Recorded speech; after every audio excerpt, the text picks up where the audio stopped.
Christianity, egalitarianism and complementarianism. Men and women, what's the difference? Does it matter? I think that this is a huge issue going on today, not just in the world, but also in the church. There are not many issues in contemporary church settings that are more intensely debated than the role of men and women in the church. Questions like, can women teach? Can women preach? Can a woman hold the office of pastor? Or are they to stay silent in churches? Are pretty big issues within Christendom. How about in the home? What is the role of men and women? What is the role of each sex? These issues will be looked at with a balanced perspective in understanding that there are very good and solid counselors, or I'm sorry, theologians that come down on each side. You have very solid theologians who fall on the egalitarian side, and just as solid theologians who fall on the complementarian side. So hopefully by the end of this session, we'll understand what each side believes, why they believe it, and hopefully we'll have a greater appreciation for the complementary diversity that God has created in men and women. So hopefully when we leave here, we'll have a better understanding of the two ideas. How many have heard of or talked about or complementarianism and egalitarianism? Anyone? Dave? Okay, Nicole, Noel, sorry. Okay, so we know a little bit about it. Cindy? We'll go through and then I'll ask other questions. So men and women, what do you think? So do you guys, in your study guides, do you guys have a set of questions? 3 questions on, or 4 questions on the bottom? To the women, what do you like most about being a woman? So think through that for a little bit for the men and the women and the women. For the ladies, what do you like most about being a woman?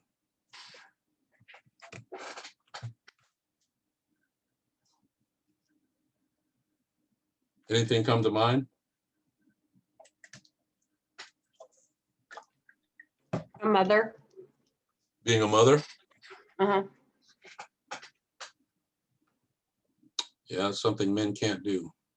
Well, depending on where you fall on the what's going on in the culture.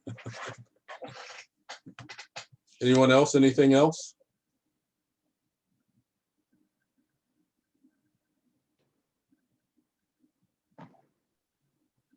Well, I would say I like being feminine. I just like femininity in general. Okay. What does that mean? What does that look like?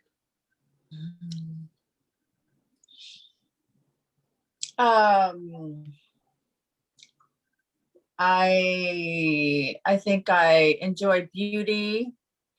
I enjoy relationship with other people.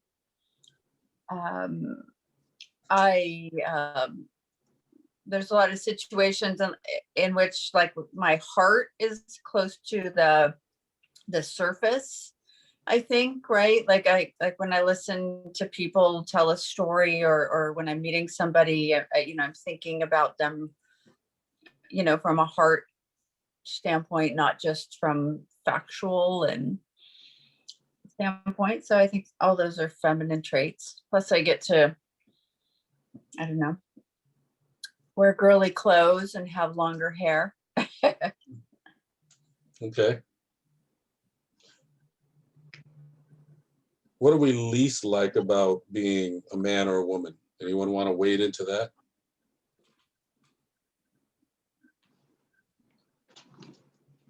I know the thing that I least like is the fact that because I'm a guy, I'm supposed to be able to fix everything. Mm. Anyone else?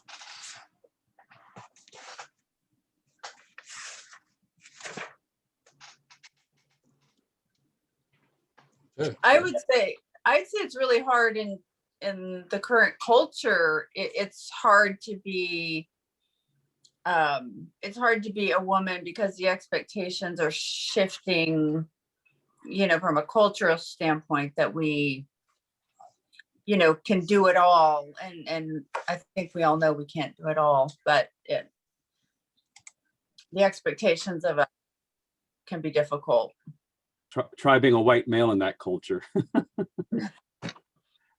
Yeah. And the toxic masculinity, Mm. and oftentimes it's hard to remain with an open mind, and especially in the military, where you're constantly hearing assumptions based on your gender, and for women as well, as that cultural shift occurs, trying to rise above it. I found both these questions kind of weird. I guess, and this may be a reflection that being a man, I haven't had to sit down and think what's good about being a man, what's not good about being a man. Well, one of the reasons this question is here is because God created man in his image. He created them male and female, right? Yes. We're going to talk very specifically in the next module about gender matters and gender matters. So this is kind of that there's distinctions between men and women. What do you recognize as the distinctions and differences? Which of those do you enjoy, and which of those are difficult? Which of those are you not able to appreciate as much? Yeah. One of the things that I've really thought a lot about in reference to what's been going on in our culture about the disintegration of gender is how negatively it's affecting women. And I say that because the idea is the only thing that makes a woman special, or the only thing that makes a woman unique, is her physicality. So a guy can play dress up, he can have body parts added, and presto changeo, he's a woman. And I think that's so harmful, and it's so degrading of what it means to be a woman. And sure, I speak out about it, but I would really, and I'm not saying that, I'm sure that this is not the case for any woman here, but I don't see enough women who are coming out speaking that way. I mean, I understand that it can be a little dangerous, being for cancel culture purposes and so on and so forth, but women are so unique, and the idea that you can just, as I said, add body parts and you're a woman is so. I mean, I really can't even explain how I feel about it. Anyway, we'll go on.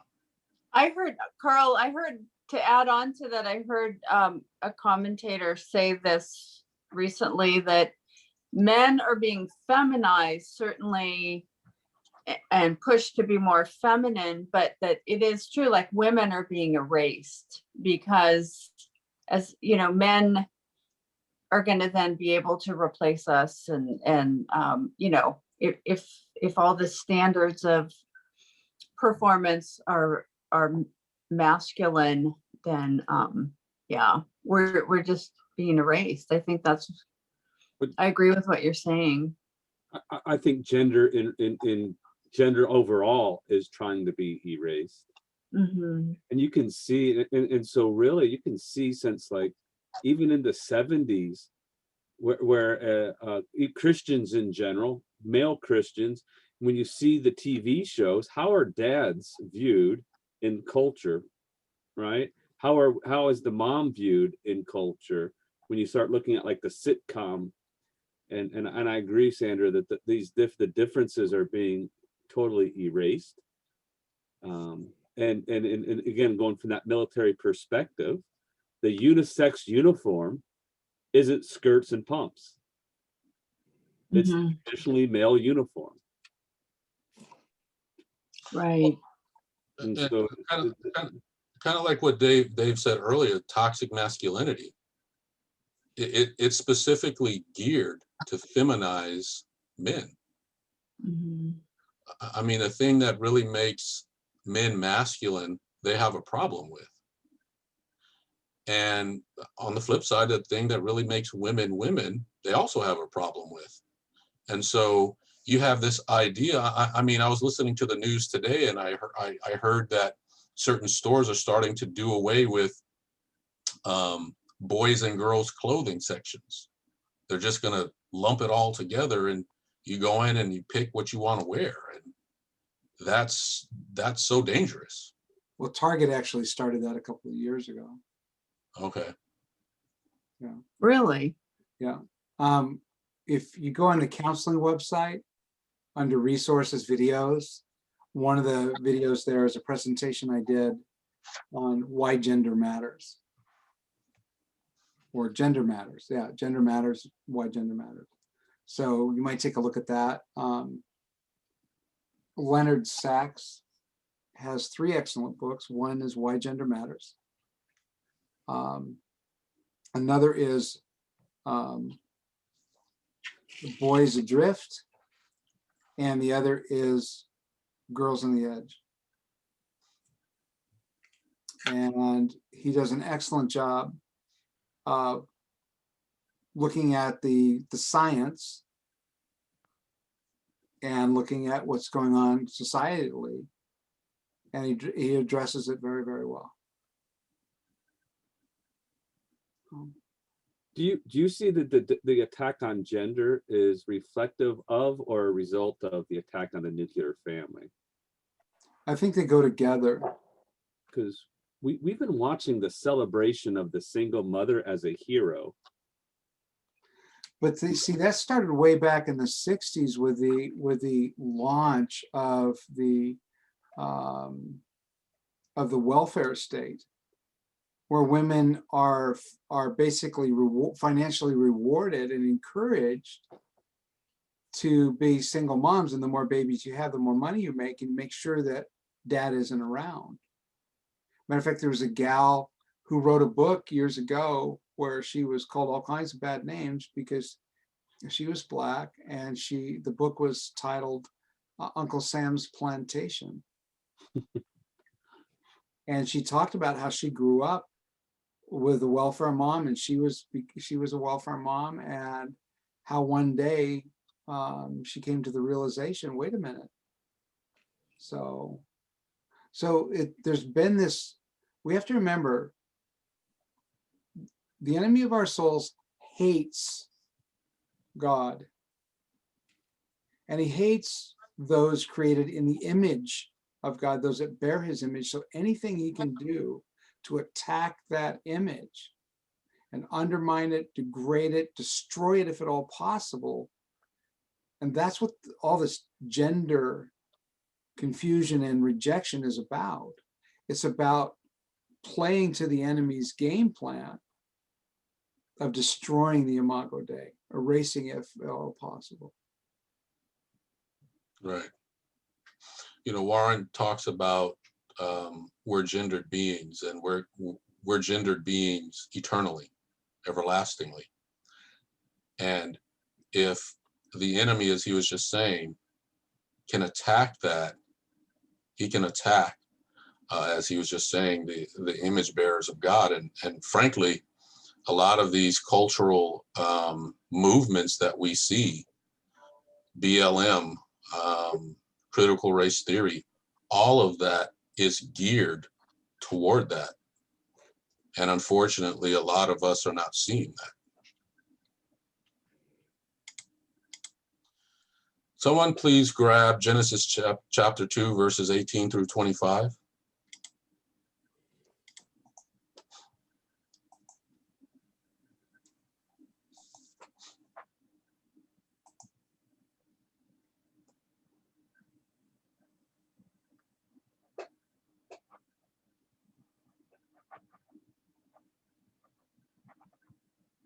18 through 35? 25. 25, hold on, then I gotta turn off a couple of my things here.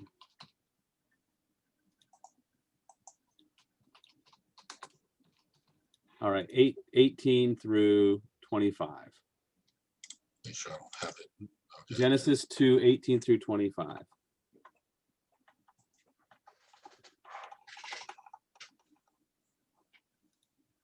And the Lord said, it is not good for the man to be alone. I will make a helper corresponding to him.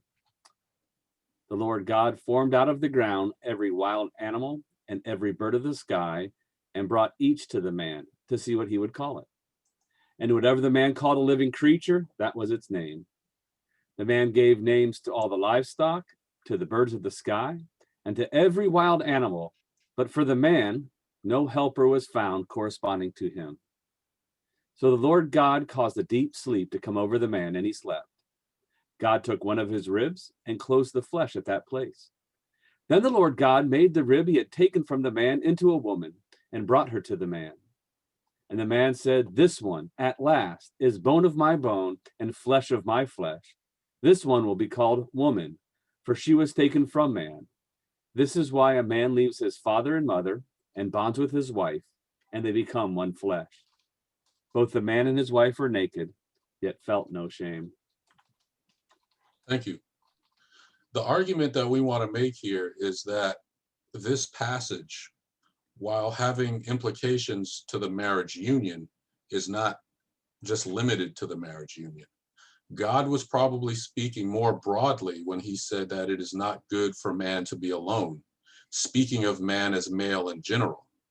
In essence, he was saying that it's not good for males to exist without females. Females, from a theological perspective, complete the human race and the Imago Dei. You know, Warren talks a lot about the fact that the human race is not complete without male and female coming together, complementing each other. This is what God's created intent was, for male and female to come together. The fullest expression of the Imago Dei is the union of man and woman. In marriage, they will be one flesh. It is a bringing back together of sorts. God took woman out of the side of man and then closed up the flesh underneath it. But in marriage, we see that union of one flesh coming together again.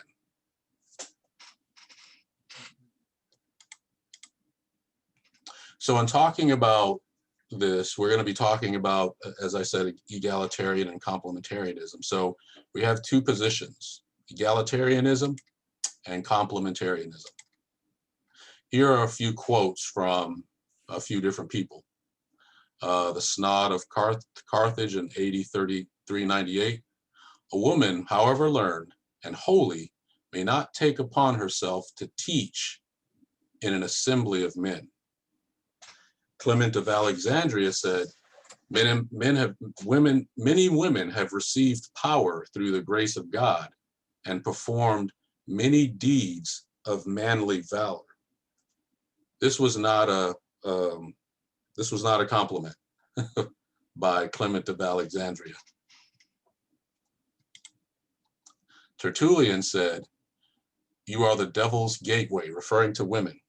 You are the unsealer of that tree. You are the first forsaker of the divine law. You are the one who persuaded him whom the devil was not brave enough to approach.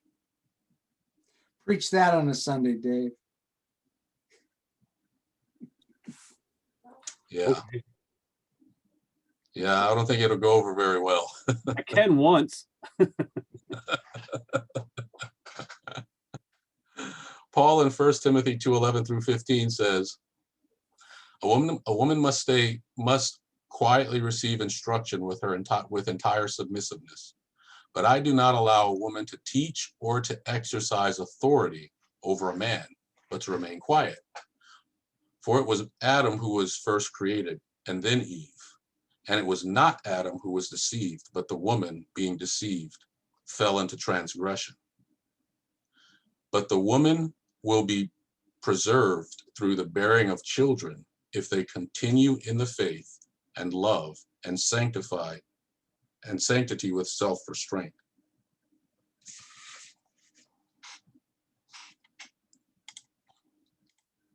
So what is the egalitarian view? The position. The Bible teaches that all people are of equal value. Therefore, women are not in any sense functionally or ontologically subservient to men. Women and men hold ministry positions according to their gifts, not their gender. That's an important distinction.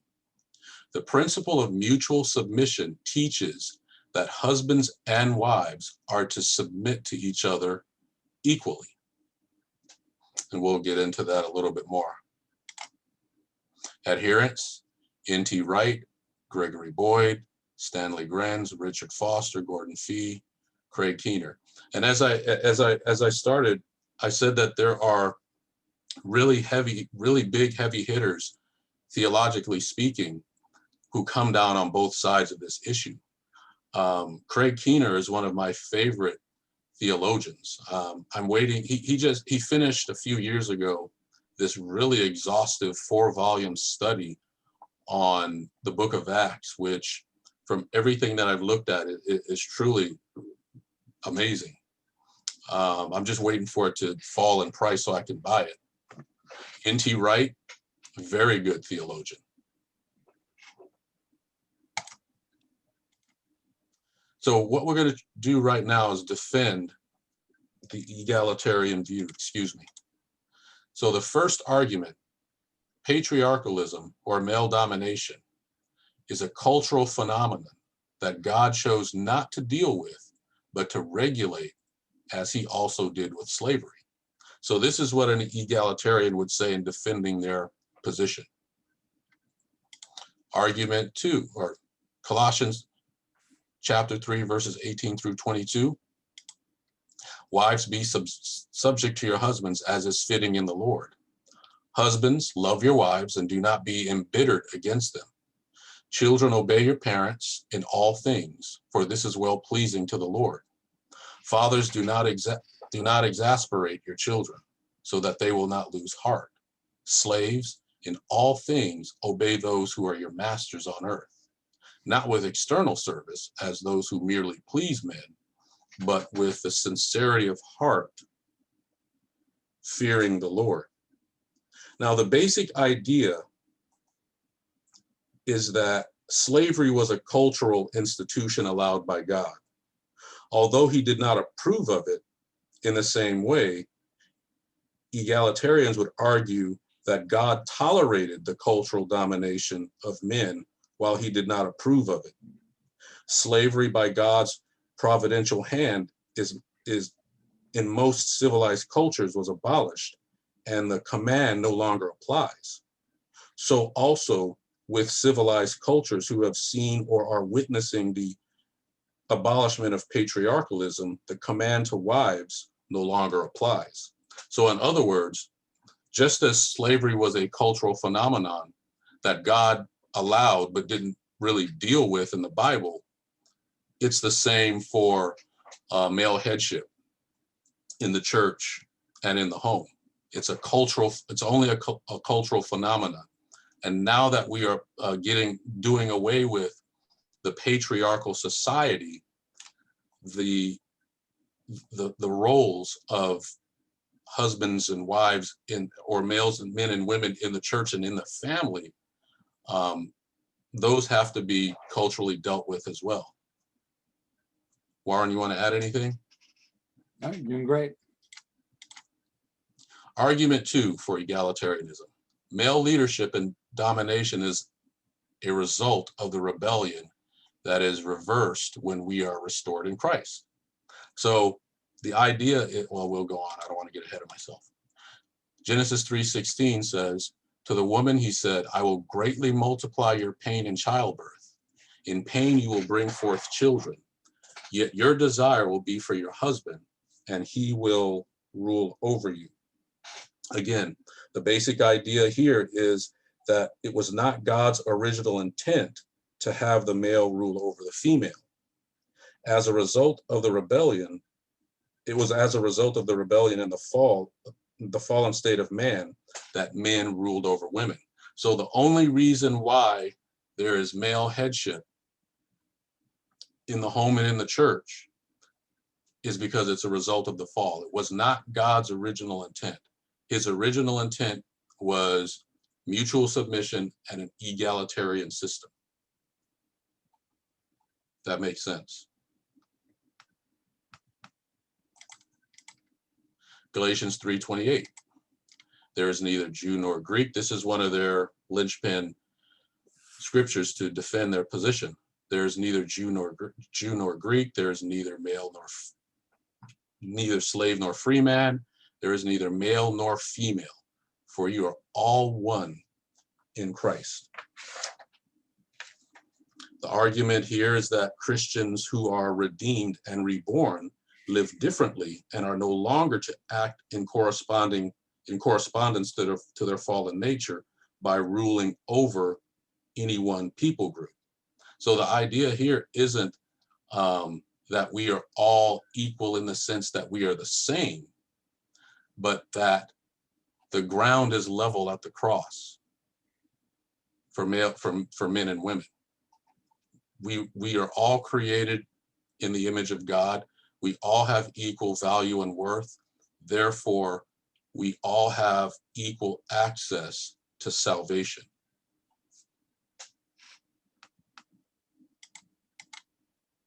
Third argument. The Bible has many examples of women who were leaders, teachers, and prophetesses who exercised authority over men. Miriam is stated to be a leader of the Exodus alongside Moses and Aaron in Micah 6:4. Again, this is what an egalitarian would say. Well, if men were called to be the leaders, why is Miriam here a leader? Deborah served as a judge in Israel in Judges 4-5. We all know the story of that. Huldah was a prophetess consulted by both men and women in 2 Kings 22:14. There were prophetesses in the New Testament who carried the authority of their office, teaching men. We see this in Luke chapter 2, Acts chapter 2, and chapter 21, and 1 Corinthians 11. History has conclusively demonstrated that women have been very effective spiritual leaders and pastors. Some examples: Catherine Booth, who was the wife of, what is his first name? William Booth. William Booth, who was the founder. Wilkes Booth who murdered Lincoln. No. Or William Booth. William Booth, who was the founder of the Salvation Army, sorry. Yeah. Joan of Arc, another famous female leader. Amy Carmichael, Corrie ten Boom, Elizabeth Elliot, Joyce Meyer, and Beth Moore. All considered very famous and effective female leaders. Argument 5. Despite the claims to the contrary, it is hard to see how stating that women are denied the opportunity of exercising spiritual headship over men does not demean the ontological value of women.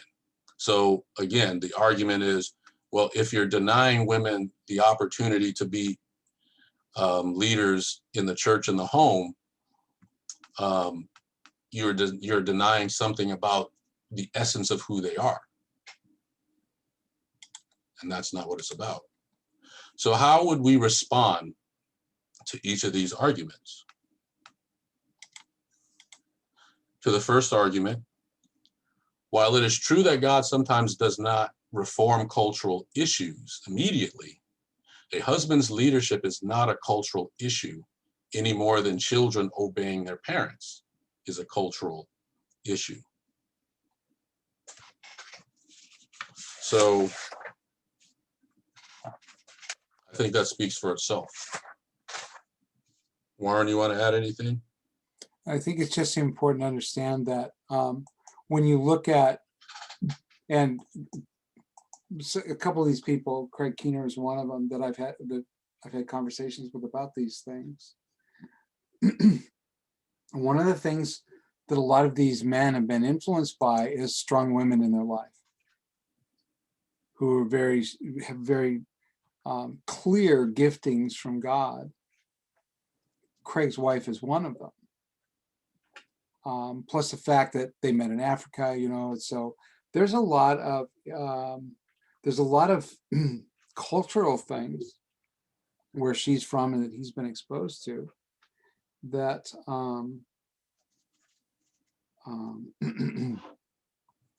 are heavily female influenced. Doug Grotius, same thing. His wife was very strong, and she passed away a few years ago. He's remarried now, but he changed he really became an egalitarian based on being married to a very strong and gifted woman.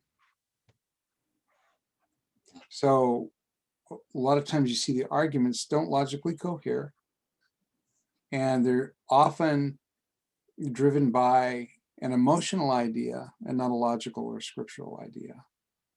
Like the last one that Carl shared, where he said, you know, despite claims to the contrary, it's hard to see how stating that women are denied the opportunity of exercising spiritual headship over men does not demean the ontological value of women. Based on what? What you believe worth is determined by. But that's an emotional commitment. But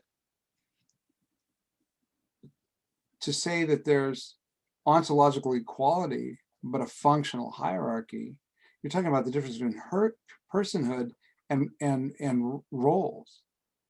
Well, ontology and function are not the same thing, but they conflate those two. That makes sense? Anyway, go ahead.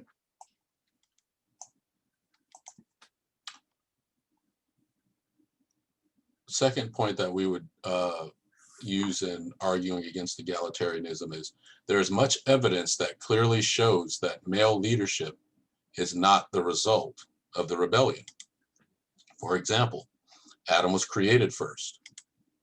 Eve was created as a completer. Adam named Eve. God spoke to Adam first after the rebellion. Adam, not Eve, represents the human race in the rebellion. See that in Ephesians 5:12, or 5:12 through 19. The curse brought distortion of previous roles, not the introduction of a new role. And I think that that's a really important point, because this is saying that it's always been God's intent to have these roles and these functions within the family and then later on in the church. The only thing that the fall did was distort these roles, corrupt them. Number three, many of the examples, such as Deborah, are the exception because of the lack of male leadership.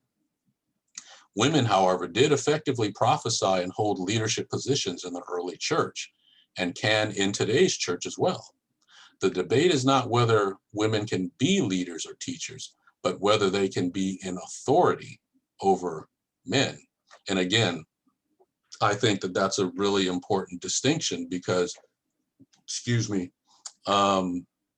depending on the church background that you grew up, that you attend or grew up in, my only church background has been egalitarian. So when this was first introduced to me, I was like, well, why can't women function in this role? Kind of like what Warren was saying, because of the culture. But the flip side of this is when you have more of a narrow complementarian view, women can't do anything in the church. That's actually the broad complementarian. Broad complementarian. The narrow is the opposite of that. Yeah, narrow means within the confines of the local church. Broad means everywhere, all Christian ministry, all everything, any place Christians function. So that would extend to work. That would extend to things that you would do activity-wise. So the other side of this is just as dangerous, because we're denying women whom God has gifted to operate in the capacity of certain ministries in the church. Number 4, again, it is agreed that women have been and are very effective leaders, but referring to the success of women who have occupied a position of spiritual leadership over men is pragmatic at best. God may bless ministries in spite of their shortcomings and not because of them. This is some pretty strong evidence, depending on where you come down theologically and emotionally, for the complementarian view. Number 5, stating that people are genetically prepared for particular services is not a dishonor and does not promote an ontological hierarchy. Acknowledgement is easily made that men are not prepared for childbirth, but this in no way devalues their person. It just substantiates that their role is not childbearing. A man is no less valuable because he can't bear children.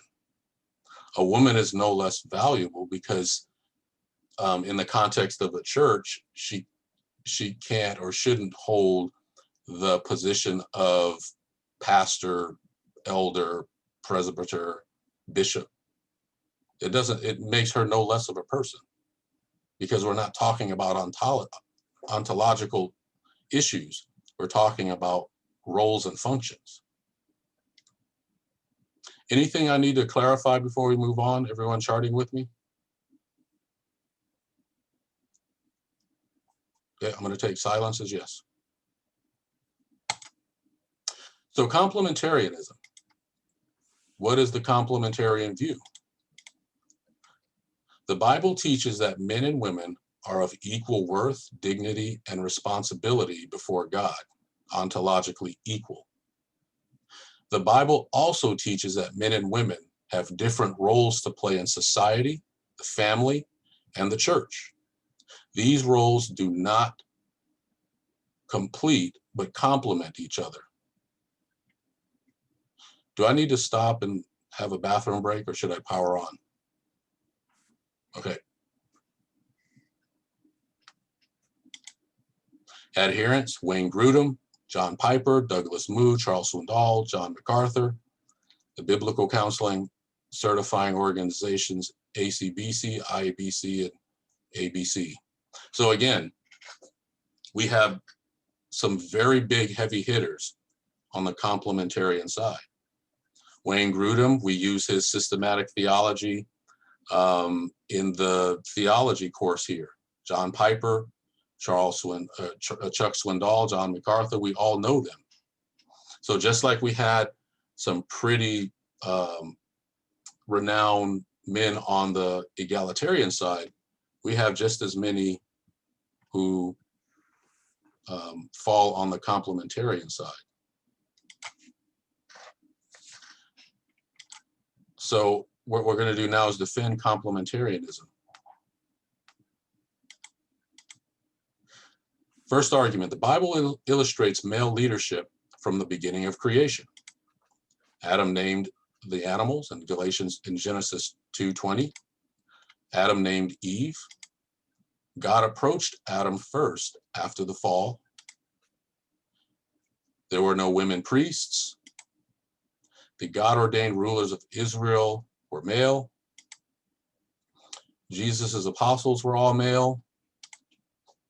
The bishops, presbyters, pastors were all male. And just on a side note, there are no women authors of the Bible.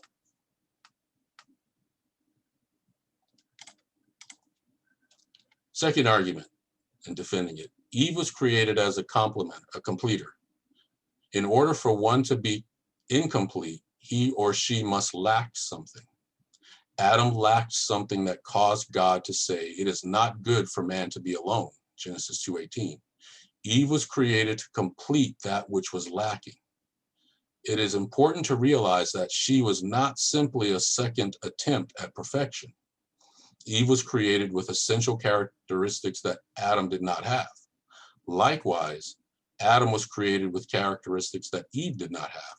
They were created to complement each other. Therefore, the role distinction is essential for humanity to be complete.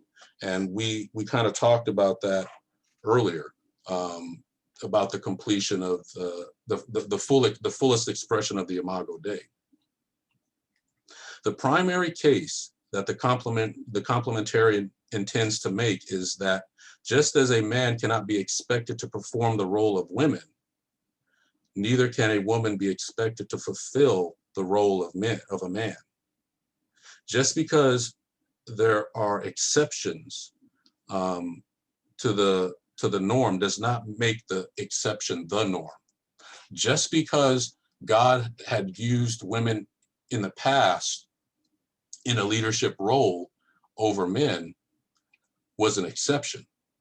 Just because that happened, it doesn't make that exception the norm, and it doesn't open the doors to allow women to function in roles that God has originally ordained to be fulfilled by a man.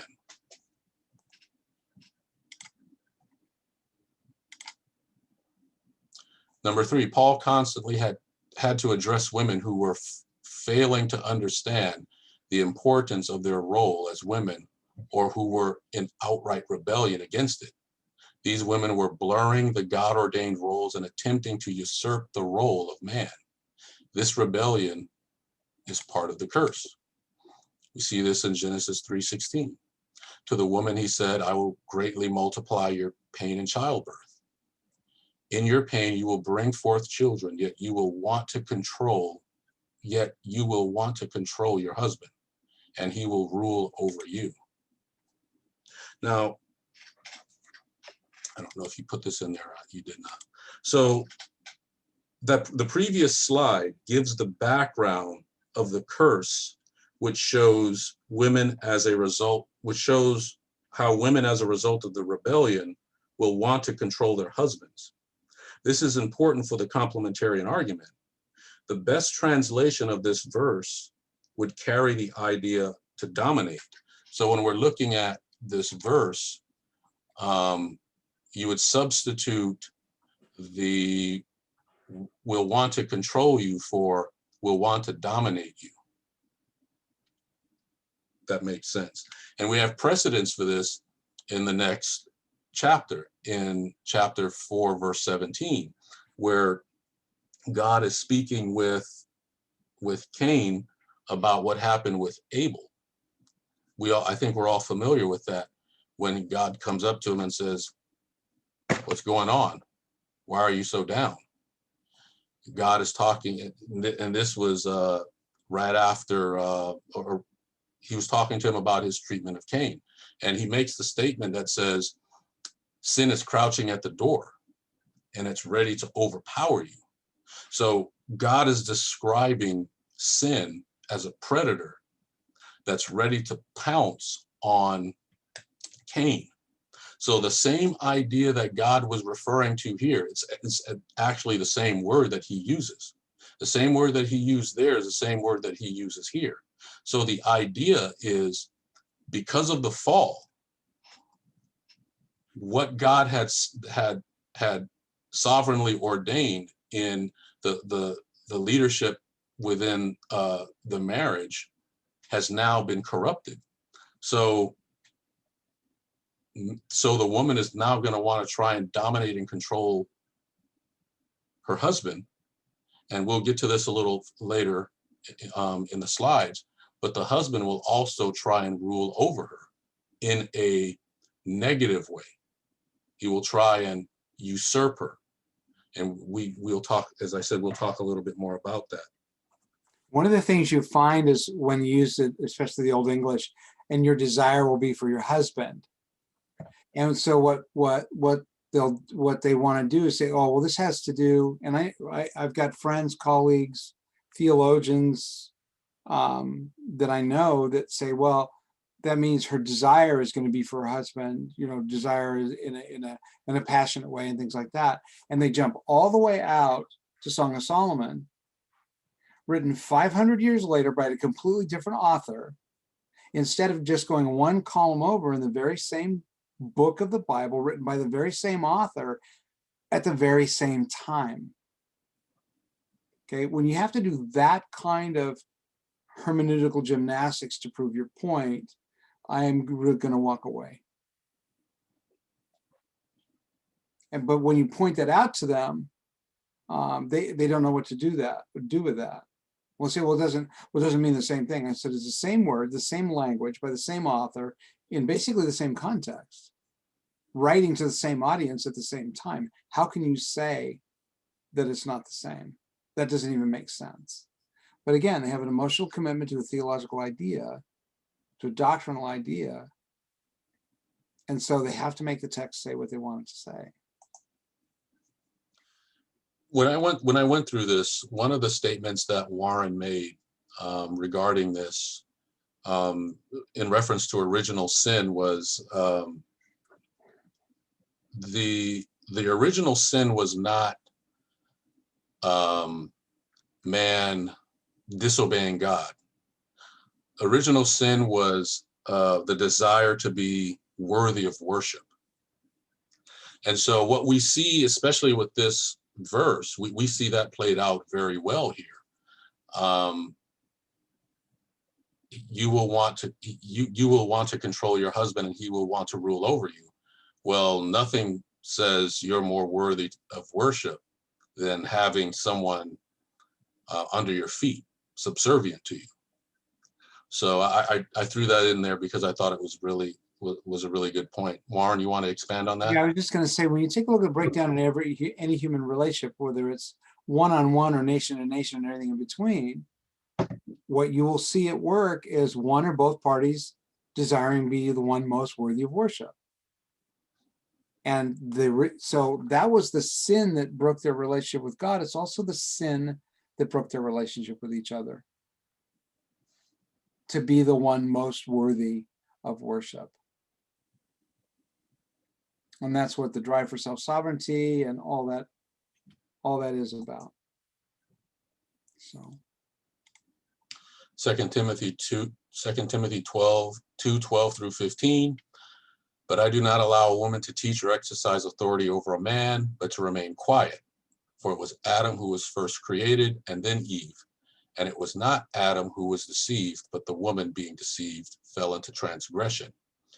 But women will be preserved through the bearing of children if they continue in faith and love and sanctity with self-restraint.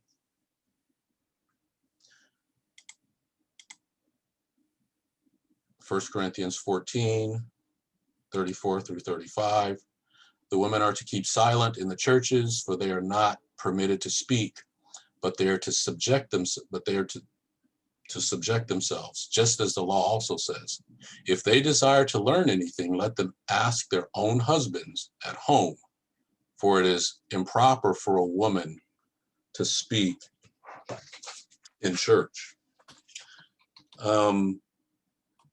For they are not permitted to speak in light of say 1 Corinthians 11, 12, 2 through 16.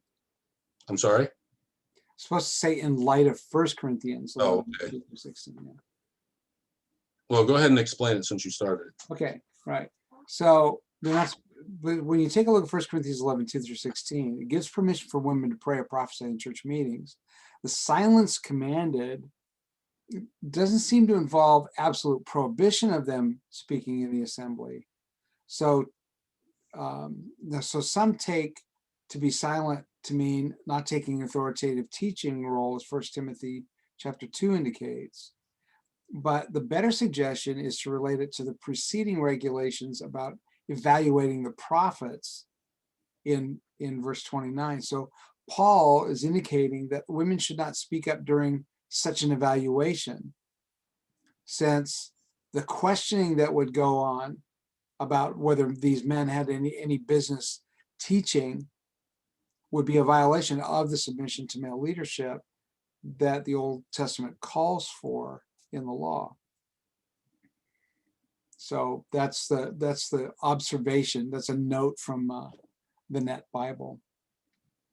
So in other words, they would be usurping the male leadership's authority by questioning whether or not by speaking up and questioning whether the prophecy was of God or not. Yeah. 1 Corinthians 11:3. Lauren, But I heard an interesting take on that as well. And the reason why they are, asking their father or ask your husband at home, what does that also force the husband to do? yeah, he's got to be a student of the word himself, and he has to fulfill the role that God has called him to. And the person I heard speaking connected it back to the fall, and he really hammered that. And Adam was with her, and Well, he remained silent. It right. Was, Yeah, well, Dr. Larry Crabb, who just recently died just in the last few days, years ago wrote a book, very small book, called The Silence of Adam. Okay, and so I've often talked about the silence of Adam syndrome. Him standing passively by, watching this whole thing unfold. There should have been a Cajun snake fry in the Garden of Eden, right? But instead, what's interesting, she gave some to her husband who was with her. And when you take a look at the construction of the Hebrew, gave some, in what I picture in my mind is he stuck his hand out and she gave some to him because she'd eaten of it. And I think he was like, oh, what about me? Me too. Not without me, you don't. I really think that's what that language is, a picture I get from that language. yes. So yeah, the silence of Adam, absolutely. And so this is a way of almost, that restoring the Adams, the future Adams, that they've got to step up, because Eve was deceived and Adam just took it because she had it. Well, see, and a lot of people argue against that, say, well, that was a cultural thing. No, matter of fact, Paul makes it very clear. He's going all the way back to God's created order, just like Jesus does in Matthew 19. So Jesus wasn't saying that this is the way it is because of cultural, but this is because of God's design. Paul uses the same device of going back to God's created order and original intent. But again, a lot of this, and what surprises me is people who are incredible theologians, Bible scholars, miss those very clear things because they have an emotional commitment to the egalitarian view. I think also too, Warren, you can correct me if I'm wrong on this. During this time, husbands and wives didn't sit together in church, right? Like we do. Right. They were separated.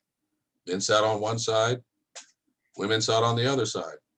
So it's not like, you can just, if your wife has a question about something that was said, you could just lean over and whisper into your husband's ear. Yeah. You would literally have to yell across the room. Well, yeah, and they weren't sitting there sharing a Bible, sitting in the pew together either, right? Right. Exactly. 1 Corinthians 11:3. But I want you to understand that Christ is the head of every man, and the man is the head of a woman, and God is the head of Christ. In this passage, Paul is speaking to the issue of women having their heads uncovered. Although this passage is notoriously difficult to interpret, it seems clear that women who had their heads uncovered were symbolically displaying a lack of submission to the male headship in their lives. And I think, again, Warren's point about knowing some of the background and the culture that was going on during this time that Paul wrote, the idea of head coverings and women worshiping with without their head being covered or with short hair, it all had to do with temple prostitutes and prostitution, that was worship that was mingled with prostitution. During this time, the only women that walked around without a head covering or with their hair cut or shaved were prostitutes, women who engaged in this activity. So for a woman to come into, for a Christian woman to walk into an assembly of believers with her head uncovered was the reference two things. Either A, she was a prostitute, or B, she was trying to usurp her husband's authority. So when Paul is talking about this, he's addressing it from a cultural standpoint. So this idea, you know, maybe it doesn't happen in your church, but it happens in mine, where women are coming in with these head covers on, and you know, and they're quoting this verse, and I'm like, well, I don't know if you really know what that means, but my point in sharing that is, this is the culture that Paul was speaking into. He didn't want this practice being brought into the assembly of believers. Colossians 3:18, wives, submit to your husbands as is fitting in the Lord. Titus 2:5, women are to be sensible, pure, workers at home, kind, being subject to their own husbands, so that the word of God will not be dishonored. And that idea of submitting to their own husbands is really important. We've lost it culturally. But one of the things that's created a lot of strife in, like Dave was talking about earlier, the nuclear family, is women in the workplace are actually submitting to someone else's husband and not their own. If they have a male employer, they're submitting more to their male employer than they are to their husband at home.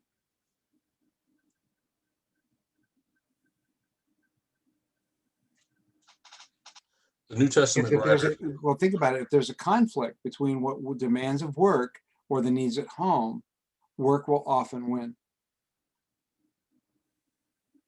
And it's not always across the board, but it is one of those factors that has helped undermine the strength of the nuclear family.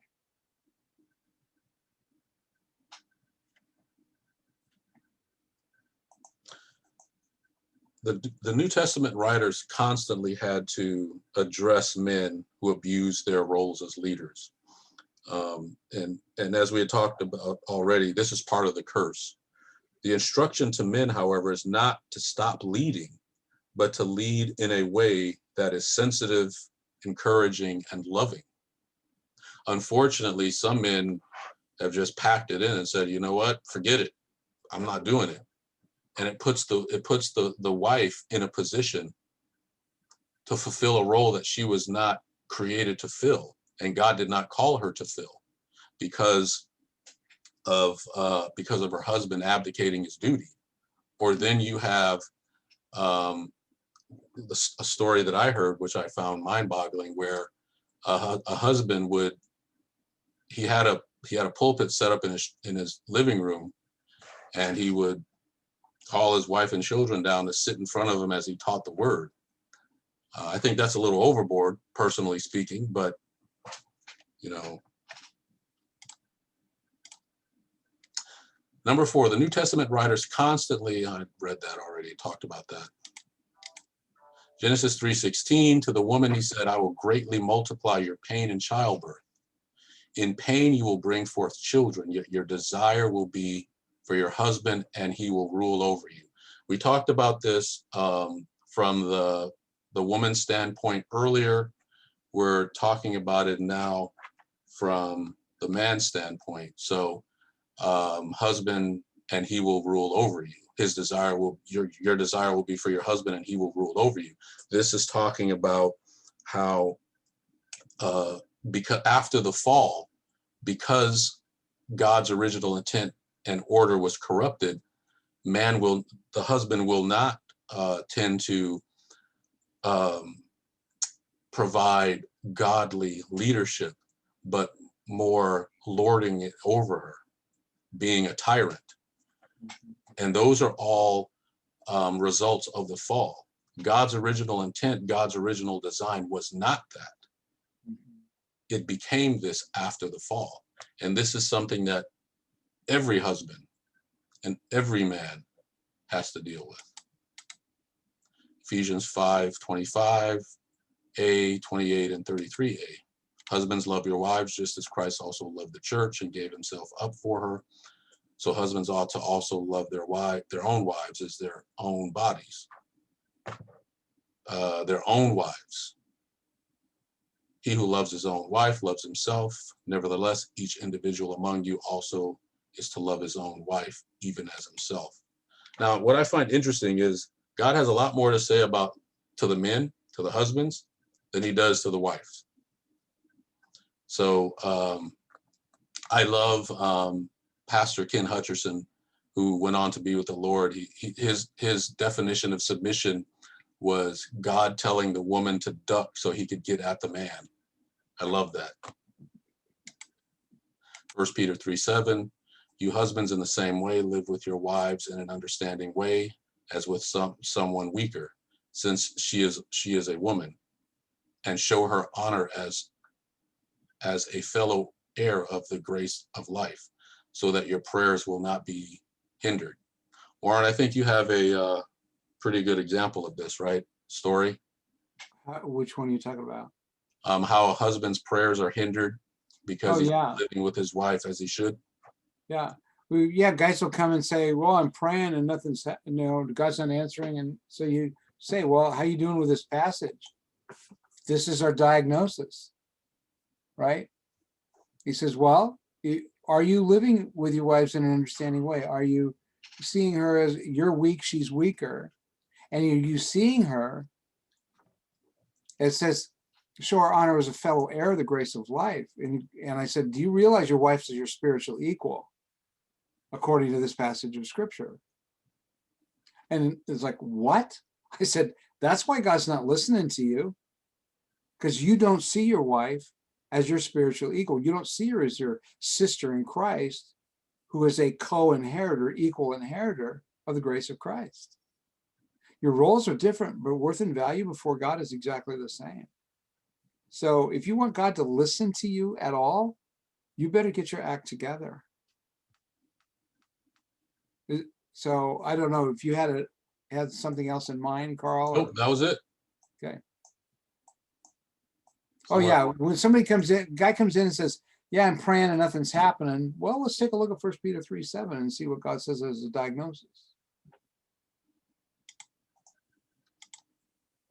Colossians 3:19, husbands, love your wives and do not be embittered against them.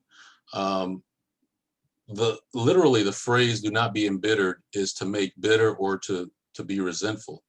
It carries the idea of harshness. The key command here is that men love their wives and not abuse their leadership role by harshly ruling over them. This is not an option for male leadership. This is a command. And it goes back to what Warren just said.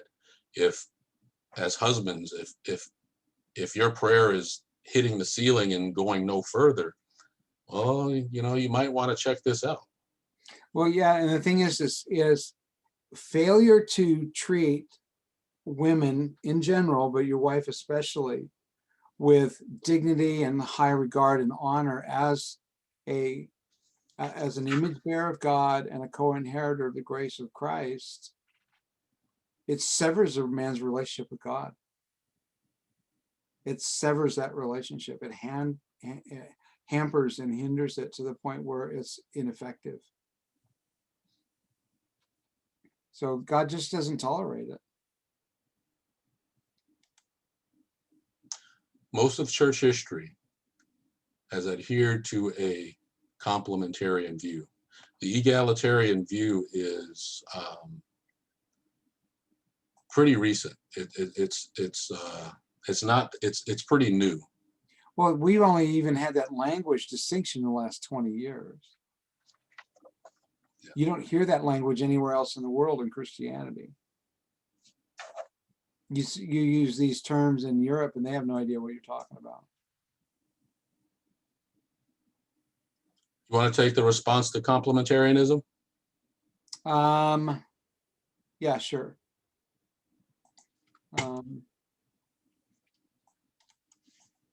Oh, fine.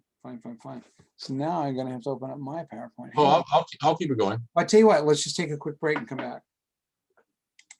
Okay, let's just take a 10-minute break, come back. It'll be pretty easy to wrap up. Okay, so let's see if I can do this justice and fly through this. So response to complementarianism. So the egalitarians are going to respond to point by point by point, right? So response to the complementarian point number one, these illustrations of male leadership were descriptive, not prescriptive. In other words, male leadership, like slavery, was a cultural phenomenon that God chose not to overthrow at the time. But like we say, yeah, but that's like saying that children obeying your parents is a cultural thing as well. The second point too is, while it is agreed that the woman was created to complete humanity, not man, this does not necessitate that God intended a functional hierarchy. Male leadership, rulership, domination, whatever name it goes by, was a product of the rebellion, not creation. Now, the egalitarian would agree that there are major physiological differences which created roles that cannot be traversed, like childbearing, and that these roles are part of the completion of humanity. But they would disagree as to the original creation of hierarchical role distinctions in which one sex has functional headship over another. The thing is that it didn't, and again, they get into some hermeneutical gymnastics to kind of try to show that Scripture says what they want it to say. 4 or 3, Paul was writing to cultural situations that do not demand universal application. Now, for example, when Paul wrote to Timothy in Ephesus, there were women who were former cult prostitutes and uneducated, typically only receiving secondhand instruction from their husbands, were attempting to fill the pulpit. He used Eve to illustrate how destructive secondhand information can be. That is not intended by the text at all. You have really got to do some gymnastics to make 1 Timothy 2, 11 through 15 say that Paul was using to illustrate how destructive secondhand information can be. There's nothing in the text to indicate anything like that. And so they're saying that Paul does not use the events in the garden as a universal principle. Paul's command here is then purely cultural. That is absolutely not possible from the text. Because then Jesus was speaking only culturally when he went back to God's created order in Matthew 19. It doesn't make hermeneutical, exegetical sense. 4, these passages in the New Testament do not regulate how husbands are to rule, but do instruct how they are to relate. They are to love their wives and not rule over them. Do you see what's happening here? They're making these, they say these distinctions also create a difference when they do not. It's a both and. It's not just, it's how they relate and not being domineering over them. It doesn't say they're not to be in authority over them. 5, it is a sad fact that the history of the church is littered with abusive relationships coming from man's sinful tendency to dominate. Christians abused the Jews, they justified slavery, and they forced people to convert during the Inquisitions. What's interesting about that, it was people who were more evangelical who were being forced to convert to Roman Catholicism so it was within Christianity, it wasn't people outside of Christianity that was happening to. So again, we're changing the ideas, we're changing a record of history to make it conform to an idea. So then it says any appeal to history carries little weight in these areas and might even work against the complementarian view, only if you don't have an accurate understanding of history, if you're going to rewrite it, reconstruct it. Okay. Greg Johnson, in Recovering Biblical Manhood and Womanhood, which is a book that's kind of helpful. Of 250 cultural studies, males dominated in almost all. Males are almost always the rule makers, hunters, builders, fashioners of weapons, workers in metal, wood, or stone. Women are mostly caregivers and most involved in child rearing. The fact that these universals transcend divergent animal groups and human cultures suggests that there must be predeterminants of gender-related behavior. So that leads us down into biological differences between the sexes. Women store more fat and retain more heat. Now, the reason we're going to look at this real quickly is to looking at the biological differences to show how God has given each sex a particular gift which carries great dignity, and that the distinctions are necessary for the human race to be fully functional, to complement each other, right? So they store more fat, so they can retain more heat, have more white blood cells and B and T lymphocytes, which can fight off infection faster, are more perceptive due to more responsive sensory system, finer body hair, more acute sense of hearing, taste, touch, and smell.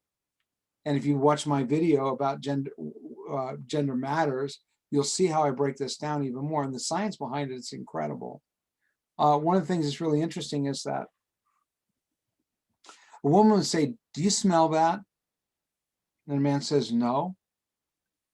There's nothing wrong with him. He doesn't have as many olfactory cells in his nose. What's interesting, though, is for a woman, the second time she smells that same thing, it smells even stronger. And every time she smells it, it grows in strength, even though it's not, she's more sensitive to it. So there's nothing wrong or defective in him. It's how God designed him neurologically and biologically. Very, very important. They can discriminate color better, particularly on the red end of the spectrum. They have less testosterone, so they're more patient. They stay in immediate family longer, right? Testosterone is the thing that drives to conquer. A baby's cry triggers involuntary responses. We've got a friend who's actually been completely through, is a graduate of this program. And I think her youngest child is 10. And when a baby cries, doesn't matter where she is, her entire body responds as if it's one of her infants. Okay. A baby's cry triggers neurobiological responses within and hormone release in a woman's brain that's absolutely involuntary, that does not happen to a man.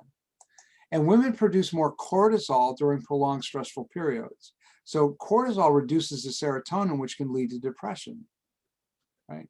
Men, on the other side, the other part, have 10% higher metabolic rate, which means higher energy that's dispersed quickly. So they eat more calories because they burn more calories. Have 50% more muscle mass. That's quite a distinction, 50%. They have more sweat glands to dissipate heat faster. They have 10% more red blood cells, so wounds heal faster. Have 15 times higher testosterone after puberty, more aggressive, sexually active, enjoy competitive sports, leave immediate family earlier, and are prone to argue. Be master over the earth and subdue it. Produce more testosterone during prolonged stressful times, giving more endurance, but are more apt to have hypertension as a result. So what we want to do is we want to help people understand, look, God has created these differences because the roles are complementary. Okay, being a man includes these things, being a woman includes these things. Right.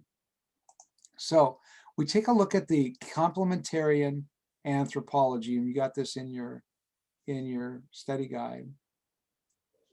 So you've got the image of God is in male and female. So there's an ontological equality, the essence of who they are as human beings. There is no male or female. Both are ontologically equally savable. Now, if you look at primary traits, men are independent, logical, and ambitious. Women are relational, emotionally sensitive, and compassionate. Not always, but the vast majority of the time. Biological traits, men are strong, heal quickly, and have high testosterone.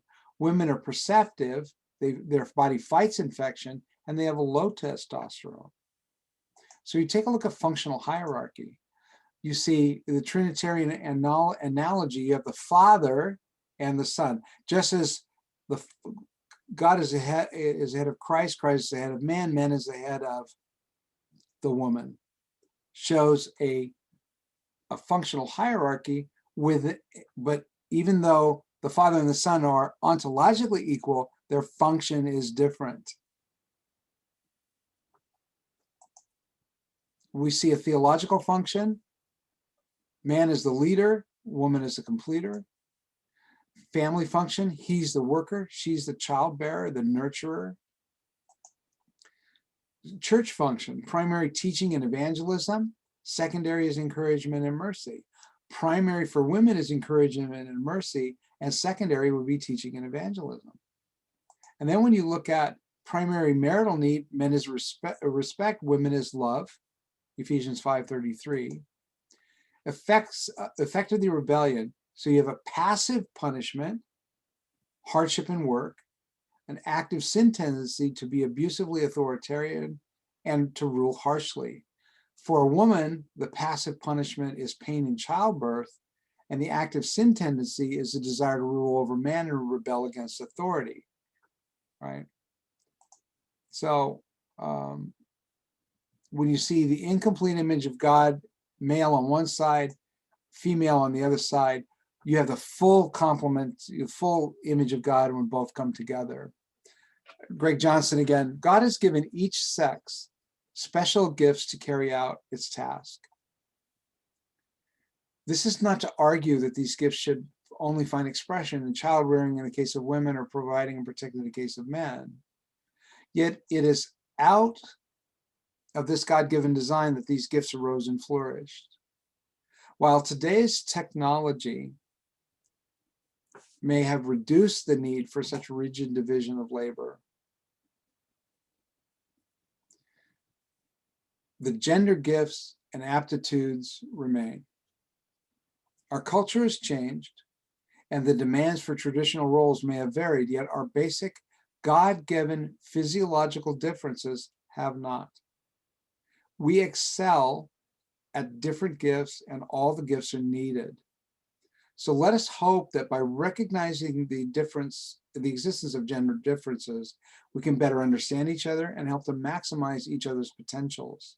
Likewise, by accepting our God-given gifts, we can resist cultural pressures to become what we are not and seek to master gifts we do not possess. And then Richard Pratt in Design for Dignity. People all around us are confused about who they are. Often, in our attempt to honor God, we fail to realize the unique role God has given us in his kingdom. In this confusion, we vacillate between self-degradation and self-importance. Scripture, however, provides a balanced portrait of human beings. We are images of clay, but designed to represent the authority of the King of the universe. In this balanced perspective, we live with humility and dignity as images of God. So this summary doctrine, or quote, is a way of summarizing the doctrine of humanity, biblical anthropology.